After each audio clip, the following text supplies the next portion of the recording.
Assalamualaikum warahmatullahi wabarakatuh. Perkenalkan, nama saya Ilham Tabaris dengan NIM K00259192 dari kelompok B3 dengan PCA Lab saya yaitu Mas Raihan. Nah, di sini tuh saya akan menjelaskan laporan anatomi pada blok 2.3. Next. Oke, untuk pertanyaannya, sebelum itu saya akan menjelaskan laporannya terlebih dahulu. Yang pertama, Pak Harjo itu seorang pria berusia 68 tahun datang ke dokter dengan keluhan gerakan tubuh yang makin lambat, kaku pada otot, dan tangan kanannya itu sering bergetar sendiri saat sedang santai atau resting tremor. Nah, dokter itu mendiagnosis Pak Harjo itu menderita penyakit Parkinson, yaitu penyakit neurodegeneratif yang merusak pusat kendali gerak motorik di otot. Untuk pertanyaannya yang A, penyakit Parkinson berkaitan erat dengan kerusakan substansia nigra. Nah, jelaskan letak anatomis dari substansia nigra. Terus yang B, substansia nigra adalah bagian dari sistem ganglion basalis. Jelaskan struktur anatomi apa saja yang menyusun ganglia basalis. Dan C, substansia nigra itu berada di area batang otak. Jelaskan secara berurutan anatomi penyusun batang otaknya yang di turuncul encephalicus. Oke, next. Jadi di yang pertama, letak anatomi pada substansia nigra. Jadi substansia nigra itu merupakan salah satu nukleus pada mesencephalon atau otak tengah atau midbrain yang terletak di bagian batang otak. Nah, strukturnya itu berada di antara tegmentum mesencephalon dan pedunculus cerebri atau crus cerebri. Jadi dia itu terletak di mesencephalon atau di otak midbrain. Terus juga berada di antara tegmentum dan crus cerebri atau disebut dengan pedunculus cerebri dan termasuk bagian dari ganglia basalis. Nah, ini substansia nigra terdiri atas pars compacta yang menghasilkan dopamin dan pars reticulata. Jadi kerusakan neuron pada dopaminergic dia pada pars compacta akan menyebabkan penyakit Parkinson. Next. Yang C, urutan anatomi batang otak pada truncus encephalicus. Jadi urutannya yang pertama ada mesencephalon atau midbrain, pons, dan medulla oblongata. Nah, untuk mesencephalon dia itu mengandung substansia nigra dan nukleus rubber. Yang kedua yang pons, dia menghubungkan cerebrum, cerebellum, dan medulla oblongata. Dan yang ketiga medulla oblongata, dia itu akan mengatur fungsi vital, bisa pernapasan, denyut jantung, dan tekanan darah.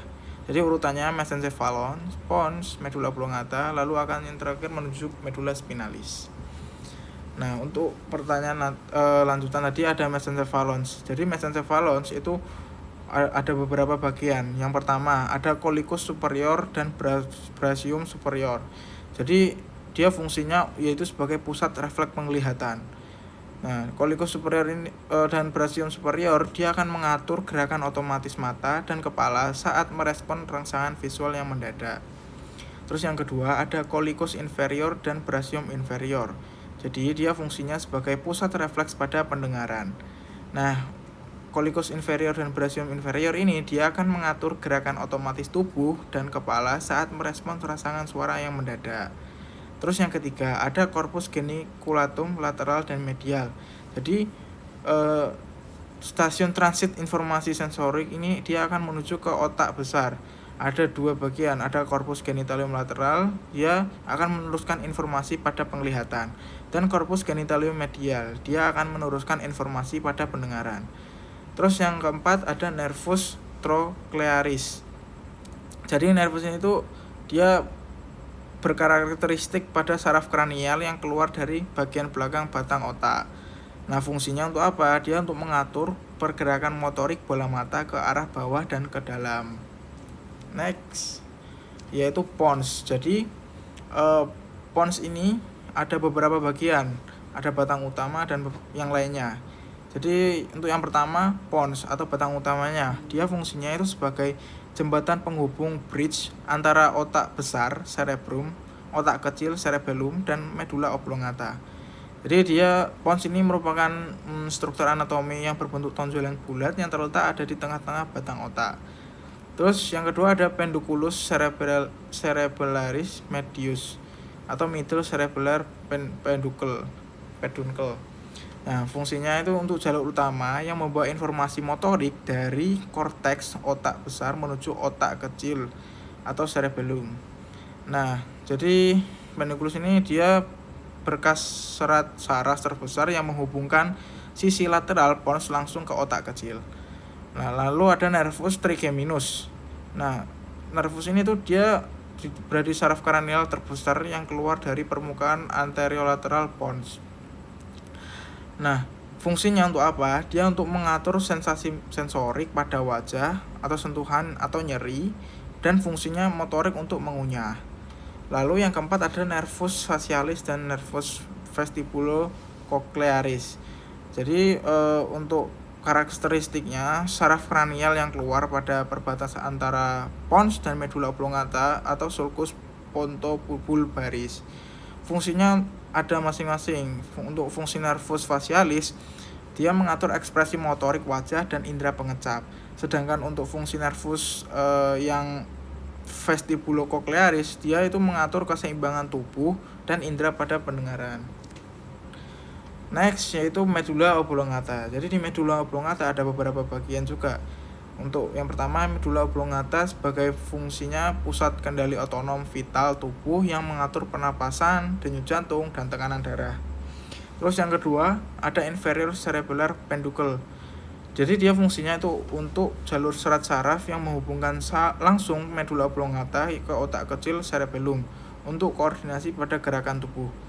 Terus yang ketiga ada nervus glossopharyngeal dan nervus vagus. Untuk nervus glossopharyngeal, dia akan mengatur proses menelan dan sensasi rasa pada bagian belakang lidah. Sedangkan untuk nervus vagus, dia akan mengatur fungsi organ dalam tubuh seperti jantung, paru-paru, dan saluran pencernaan. Lalu ada nervus hipoglossal. Dia fungsinya untuk mengatur gerakan motorik lidah untuk berbicara dan menelan. Next, untuk laporan kedua, yaitu Pak Joko, seorang pria berusia 60 tahun, tiba-tiba mengalami pusing berputar atau vertigo yang sangat hebat, penglihatan ganda diplopia, dan kesulitan menelan saat sedang makan siang. Ia juga merasakan separuh badan kirinya itu mendadak lemas. Keluarga segera membawa ke IGD. Setelah dilakukan pemeriksaan CT scan kepala, dokter itu mendiagnosa Pak Joko itu mengalami stroke batang otak atau akibatnya ada penyumbatan pada pembuluh darah. Untuk pertanyaannya, yang A, jelaskan sistem vaskularisasi circulus anteriosus Willisi. Yang B, jelaskan anatomi 3 bagian utama penyusun struktur anatomi batang otak, mesencephalon, pons, dan medula oblongata. Terus yang C, gejala pada wajah dan mata Pak Joko terjadi karena gangguan pada saraf kranial. Nah, batang otak adalah itu tempat beradanya sebagian besar nukleus saraf kranial. Jelaskan nervus cranialis apa saja, sebutkan nomor, nama, dan fungsi. Yang nukleusnya itu tempat keluarnya terletak di bagian pons. Oke. Yang pertama, jelaskan sistem vaskularisasi circulus anteriosus Willisi. Jadi circulus Willisi itu adalah lingkaran arteri di dasar otak yang berfungsi menjaga suplai darah ke otak.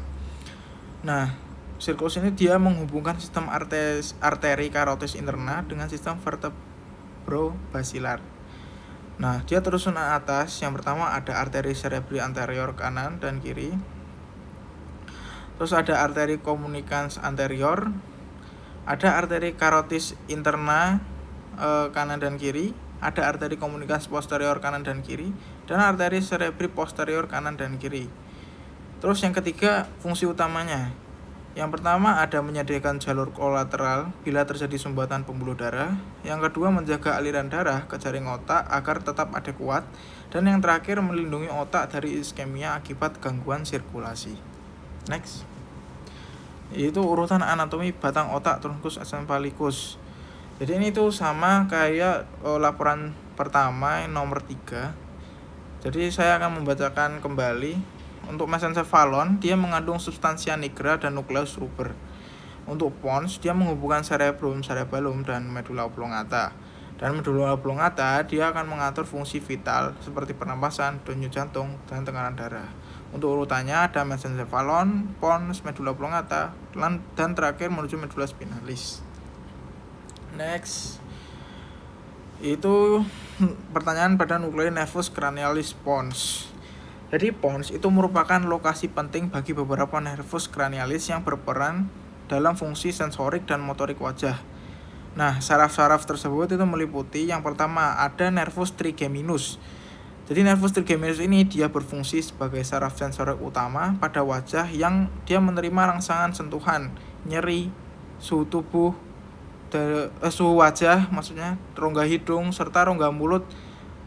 Saraf ini juga memiliki fungsi motorik untuk menggerakkan otot-otot pada pengunyahan. Terus yang kedua ada nervus abducens. Jadi nervus ini tuh dia berfungsi menginervasi otot rectus lateralis mata sehingga memungkinkan gerakan bola mata itu ke arah lateral abduksi. Nah, gangguan pada saraf ini dapat menyebabkan diplopia atau penglihatan ganda. Terus yang ketiga ada facialis. Jadi nervus facialis ini dia berfungsi mengendalikan otot-otot ekspresi wajah, sekresi kelenjar lakrimal dan saliva, serta akan membawa sensasi pengecapan dari 2/3 anterior lidah. Nah, untuk kerusakan saraf ini dapat menyebabkan kelemahan atau kelumpuhan pada otot wajah. Terus yang keempat ada nervus vestibulocochlearis. Jadi fungsinya yaitu sebagai dalam proses pendengaran dan keseimbangan tubuh. Gangguan pada saraf ini dapat menyebabkan vertigo, gangguan keseimbangan, tinnitus, atau penurunan pendengaran. Nah, pada kasus Pak Joko, stroke batang otak itu akan mengenai daerah pons yang dapat mengganggu fungsi nervus abducens, facialis, dan vestibulocochlearis sehingga muncul gejala berupa vertigo, diplopia, gangguan koordinasi, serta kelemahan pada wajah dan tubuh. Hal ini dapat menunjukkan pentingnya pons sebagai pusat berbagai jalur saraf dan saraf kranial yang berperan dan fungsi sensoris maupun motoriknya. Oke, mungkin itu sekian dari saya. Mohon maaf apabila ada kesalahan kata dan ucapan. Terima kasih. Wassalamualaikum warahmatullahi wabarakatuh.